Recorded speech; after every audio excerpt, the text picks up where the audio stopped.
Have a blessed Sunday with nature. Diyos ni kamo ngamin, nakasta nga Magandang umaga po, plant lovers. Today, I'm going to show you my collections of rubber plants. I bought these plants to different suppliers in the city. The scientific name of rubber plant is Ficus elastica. According to NASA, National Aeronautic and Space Administration, rubber plants help purify the air and it requires less maintenance. If you are hunting for house plants with less maintenance, the rubber plant deserves our attention because they are less maintenance in nature.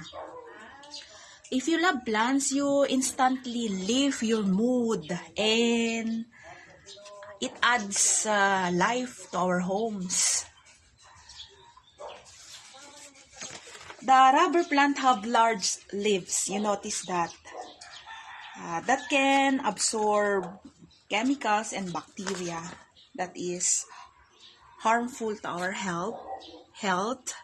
That is why I love these plants. I collected these plants. According to Feng Shui,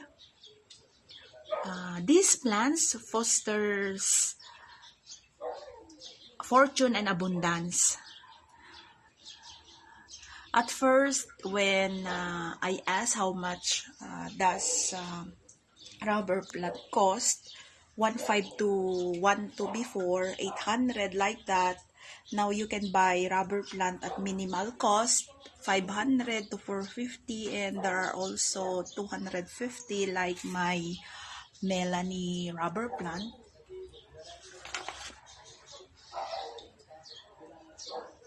So, do rubber plants have the same colors? Do they have the same pattern of leaves? Let's try to see.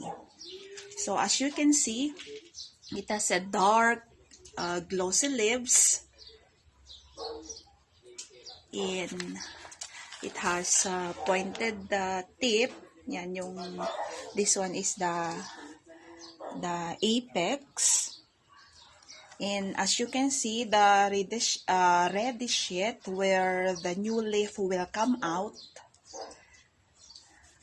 Now my ruby rubber plant is already growing and growing healthy.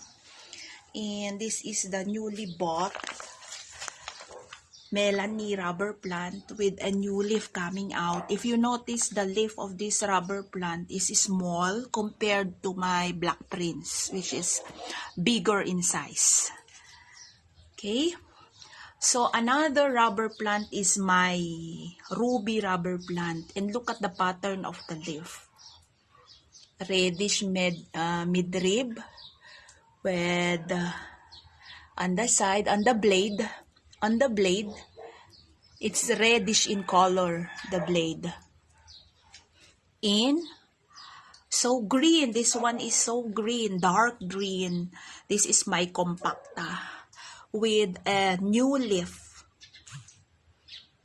Okay, so this one is my lemon lime rubber plant. So look at the pattern of the leaf.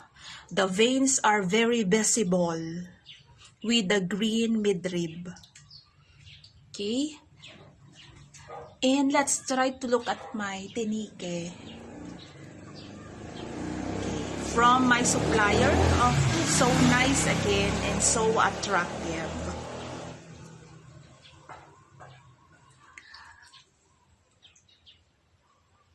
If we cut the stem, there is a sap coming out. There is a milky sap coming out. We call it latex, and the latex is poisonous. So we have to see to it that our kids will not cut this, and this might lead to danger to their health because of the sap called latex coming out from the leaves and from the stem of these plants. So happy Sunday everyone, and I'm so happy to show you my collections of rubber plant. More rubber plants to come. Happy Sunday, everyone. Stay safe. Stay at home. Thank you.